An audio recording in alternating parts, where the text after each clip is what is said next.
بسم اللہ الرحمن الرحیم۔ السلام علیکم ورحمۃ اللہ وبرکاتہ۔ پیارے بچوں، اس سے پہلے ہم نے ویڈیو میں کاغذ کی ناؤ پڑھی تھی۔ آج ہم کریں گے اس کے سوال جواب، جو کہ ہیں پیج نمبر 36 کے اوپر۔ آپ کو یہ سوال جواب اسی بک کے اندر کرنے ہیں۔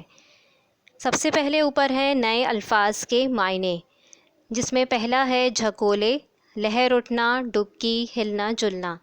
نمبر 2 ہے ناؤ، ناؤ کہتے ہیں کشتی کو، حافظ حفاظت کرنے والا، بھانور پانی کا چکر، غوطہ کھانا ڈبکی لگانا، دریا چڑھا ہونا، دریا کا طغیانی پر آنا، سیلاب آنا، تھپیڑا ہلکا سا تھپڑ، تیز ہوا کا جھونکا، بیڑا پار کرنا، کشتی کنارے لگانا، منزل تک پہنچانا۔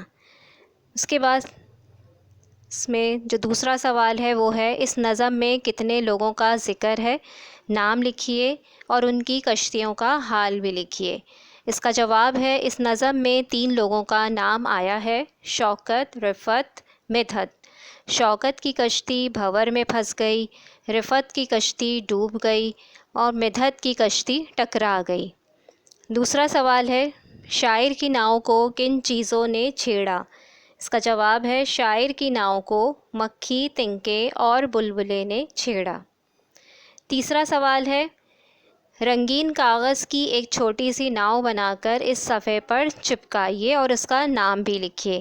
آپ کو ایک کلر پیپر کی چھوٹی سی کاغذ کی ناؤ بنائیں گے اور اس کے بعد یہاں پر چپکا دیں گے اور اپنی ناؤ کا نام بھی لکھیں گے۔ کوئی بھی نام آپ یہاں پر لکھ سکتے ہیں۔ اس کے بعد ہے جملے بنانے ہیں آپ کو۔ سب سے پہلا ہے ناؤ، میری ناؤ بہت مضبوط ہے۔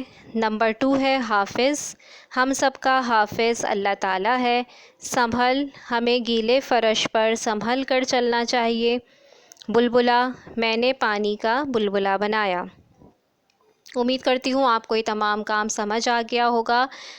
اگلی ویڈیو کے لیے آپ لوگ کیا کریں گے کہ صفحہ نمبر 1 2 3 یاد کریں گے، اس کا میں آپ کو ٹیسٹ دوں گی، آپ لوگ ٹیسٹ کریں گے۔ وہ سب لوگ یہ بک میں سے جو آپ کی نقوش اردو ہے اس کا پیج نمبر 1 2 3 یاد کریں گے اور اس کے بعد آپ کا ٹیسٹ ہوگا۔ اپنا سب خیال رکھیے گا۔ اللہ حافظ۔